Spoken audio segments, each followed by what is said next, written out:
کی طبیعت کے اعتبار سے اللہ تعالیٰ مخلوق پیدا کیا ہے۔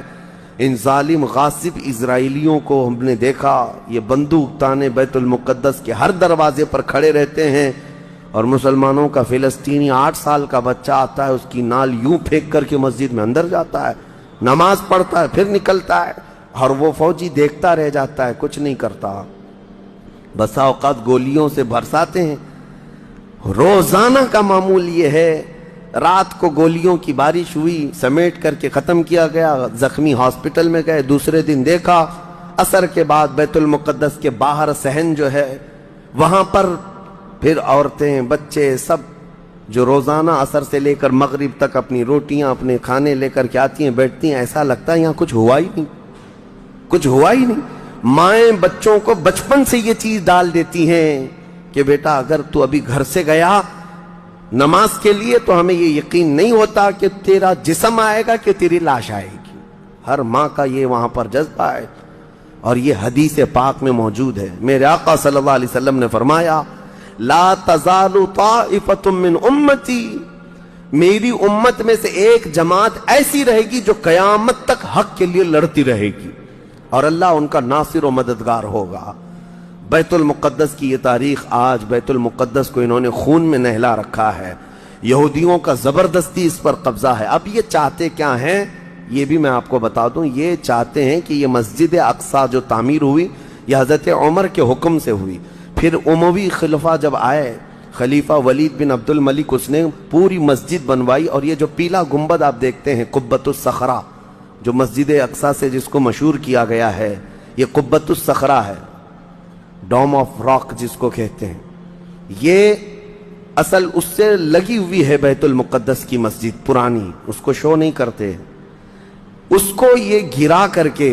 اس کو پورا زمین بوس کر کے 3rd ٹیمپل بنانے کا پلان ہے۔ ان کو یہ چاہیے کہ حضرت داؤد علیہ السلام کے زمانے میں جو کام شروع ہوا تھا، سلیمان علیہ السلام نے جو مندر بنایا تھا، جو ٹیمپل بنایا تھا،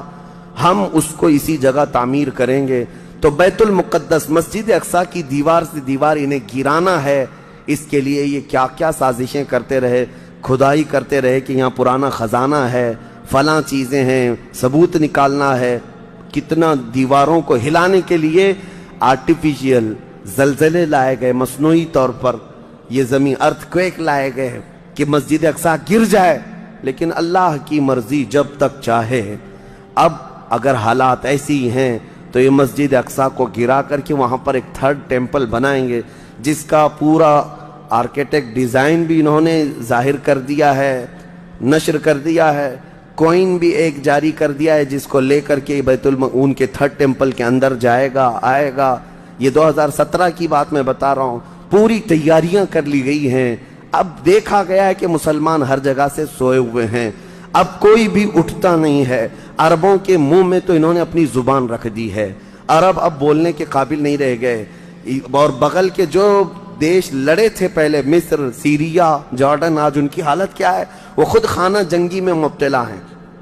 آپس کی لڑائیوں میں مصروف ہیں۔ اسرائیل کی غنڈہ گردی اور دادا گیری اس حد تک بڑھ گئی ہے کہ اسے آس پاس کسی کا خوف نہیں۔ ہاں اگر کچھ بولتا ہے تو کبھی ترکی بولتا ہے، ہاں اس کو اپنے اس ملک کے لیے سب سے بڑا خطرہ محسوس ہوتا ہے تو ایران ہے۔ ایران کو اس نے سعودی سے ایسا لڑا کر کے رکھا ہے کہ وہ آپس میں جنگیں کرتے رہیں، اسی لیے ابھی ایران اور سعودی کا پیس معاہدہ ہوا، ایگریمنٹ ہوا، تو سب سے پہلے نیند حرام ہو رہی ہے اسرائیل کی کہ یہ اگر دوست ہو گئے تو میرا کیا ہوگا، میری حفاظت کیا ہوگی۔ اسرائیل حماس کو مدد کرتا ہے، جو غزہ میں ایک علاقہ باقی رہ گیا مسلمانوں کا جو فلسطین کے اندر ہے، جو آج تک لڑ رہے ہیں، آج تک راکٹ داغتے ہیں، اسرائیل کے ساتھ لڑتے۔ 20,000 کی تعداد ہے وہ بیچاروں کی، 20,000 کی تعداد ہے۔ اب یہ تاریخ اس طرح سے بتائی جاتی ہے، نیوز اس طرح کی ہے، اسے حماس کو اسرائیل مدد کرتا ہے، فلاں مدد کرتا ہے، جو بھی مدد کرتا ہو ہمیں اس سے وہ نہیں، لیکن ایک حق جماعت قیامت تک حق پر قائم رہے گی اور بیت المقدس کے لیے لڑتی رہے گی۔ پھر وہ دن آئے گا جب میرے آقا صلی اللہ تعالیٰ علیہ وسلم کی حدیث پاک ہے، خراسان سے ایک جماعت نکلے گی، خراسان سے ایک جماعت نکلے گی۔ خراسان پہلے کے دور میں رشیا کا کچھ حصہ، افغانستان کا کچھ حصہ، ایران کا کچھ حصہ، ایک پورا بڑا نقشہ ہے، اس کو پرانا خراسان آپ دیکھیں گے۔